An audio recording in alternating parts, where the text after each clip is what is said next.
The B series of articulated trucks has many new features which these modules aim to highlight and demonstrate.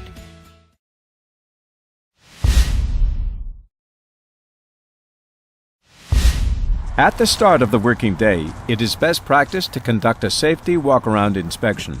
The details are in your OMM, but the main points to cover are: check for loose fittings and leaks. Check tires for damage. Check lights are working. Check brakes are working. Check fluid levels. When you are happy that your machine is in a safe condition to begin operation, de-isolate the machine and make your way into the new cab. Using 3 points of contact, climb the steps onto the guarded walkway. On opening the cab door, you will find the hood raise switch has been relocated to within the cab.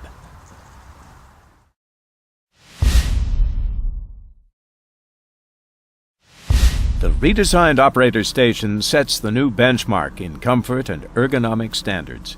Make it as comfortable as possible by employing the adjustments available on the new operator seat. Seat suspension. Inflate or deflate the airbag until the white line is in the green indicator. Position fore and aft. Use this handle to move the seat closer or further away and adjust to suit. Backrest position. The seat backrest can be adjusted as follows. Thigh support. The newly introduced thigh support helps perfect your seating position. Armrest. Finally, lower your armrest and you are ready to start your B-Series machine. Once the seat is in the appropriate position for you and the seat belt is fastened, you can adjust the steering wheel for tilt and reach.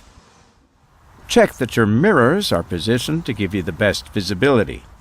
If electric mirrors are fitted, the position can be changed using the switch in the cab. If this option is not fitted, the mirrors are adjusted manually. If optional heated mirrors are fitted, activate by simply pressing this switch. A notable addition to the B-Series operator station is the Color Multipurpose Display, CMPD. This feature gives you more than 20 parameters to monitor at the touch of a button. The customizable display gives details on items such as degree of machine grade, load count, torque converter temperature, regen status, and oil and fluid temperatures. Also incorporated into the CMPD display is the rear view camera. By selecting reverse gear, the picture from the camera will automatically be displayed.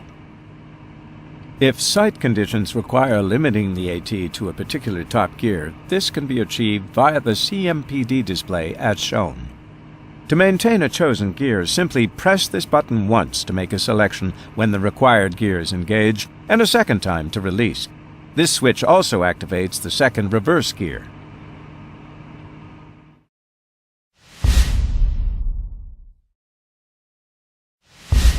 To start the machine, ensure the hoist lever is in hold position, the gear selection is neutral, and the park brake is engaged. Now you are ready to move some dirt. Place your foot on the brake pedal, disengage the park brake. Place the gear selection in drive, and finally, the hoist lever into the float position. Otherwise, the machine will be limited to first gear. Check the area around you is clear and pull away.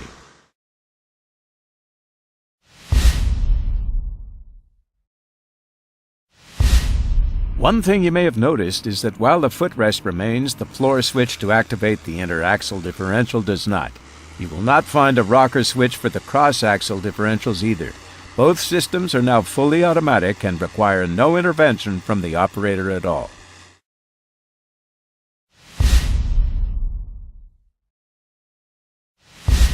The operation of the Caterpillar engine compression brake remains the same as the 700 family. The three-stage system is engaged via the lever on the right-hand side of the steering column. On approaching the descent of a grade, select the correct stage of retardation and pre-select the appropriate gear. The gear selected for descending a grade should be the same as the gear used while ascending. Finally, remove your foot from the accelerator and begin descent. It's always a good idea to cover the service brake when going down a grade. The engine compression brake will slow your descent, and when you approach the bottom of the grade, reapply the accelerator to disengage.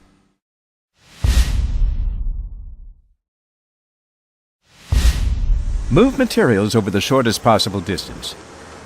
Handle materials as few times as possible. Expend the minimum amount of energy to move the maximum amount of material. Use equipment offering maximum utilization and return on investment. Select equipment appropriate for weather and terrain conditions. Choosing the optimum loader-hauler combination gives a productivity advantage.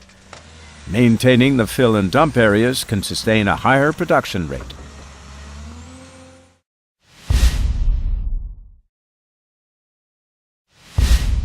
Whenever possible, spot trucks at near right angles to the face of the bench.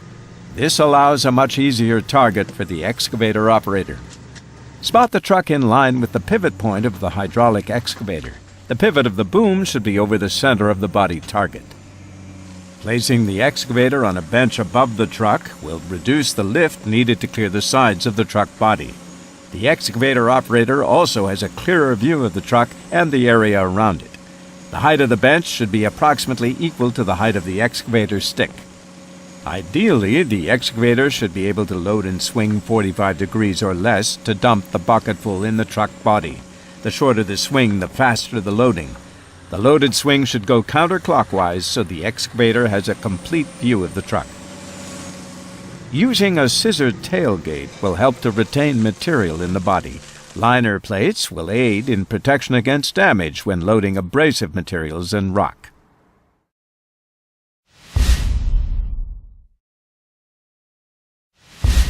The dump area should be firm and level to ensure machine stability when tipping. Minimize the amount of maneuvering a machine is required to do when entering the tip area. After coming to a stop in a straight position at the desired tipping area, the recommended tipping procedure is as follows.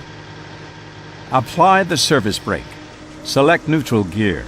Engage the parking brake. Hoist the body to the stops, reducing the hoist speed before reaching them. Apply the service brake. Disengage the park brake. Select drive with gear selector. Pull forward slowly until the spoil clears the body. Apply the service brake. Select neutral gear. Engage the park brake. Lower the body and release the hoist lever into float when approximately 12 inches of the cylinders can be seen. Apply the service brake. Disengage the park brake. Select drive with gear selector and pull away as normal. If employing an ejector, material can be metered by the operator manually using the eject lever or dispersed according to ground speed. That is, the faster you go, the thinner the spread. You can also eject statically as you would with a tipper. Furthermore, material can be dispersed on side slopes, under overhead obstructions, ascending or descending grades, and as a spreading maneuver.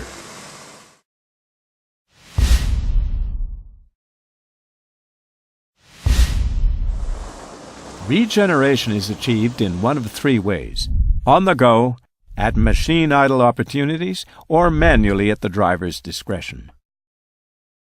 To perform any type of regen, the machine engine needs to be at temperature. The machine will not perform a regen from cold. When regenerating, the symbol will be displayed on the instrument cluster, and the engine speed will increase to 1000 RPM. Once complete, the symbol will go off, and the engine will return to low idle at 700 RPM. On-the-go regeneration will happen without operator input in the following circumstances. Regen system is set to automatic. The DPF is near capacity. Automatic regeneration will be employed if the following conditions are met. Regen system is set to automatic. DPF is partially full. Machine engine is at low idle for a period of time. Park brake is engaged. Neutral gear is selected. The body is down. Accelerator is not depressed. The regen can be cancelled by changing any of these conditions. To execute a manual regeneration, follow these steps. DPF is partly full. Bring the machine to a stop in a safe location. Neutral gear selected. Park brake engaged. Body down.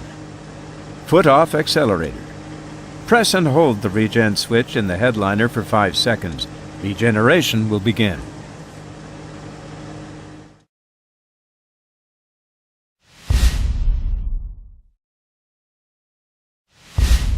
The steering locks should be used when the wheels are lifted from ground or when an operator is working in the hitch area. The body prop should be used at all times when working under the body when it's raised. Raise the dump body. Lift the body prop and locate into position. Lower the body and float onto the body prop. Finally, select the body hold position on the hoist lever. The hood raise switch is now positioned in the cab. To use, open the cab door and press the switch. The hood will raise or lower.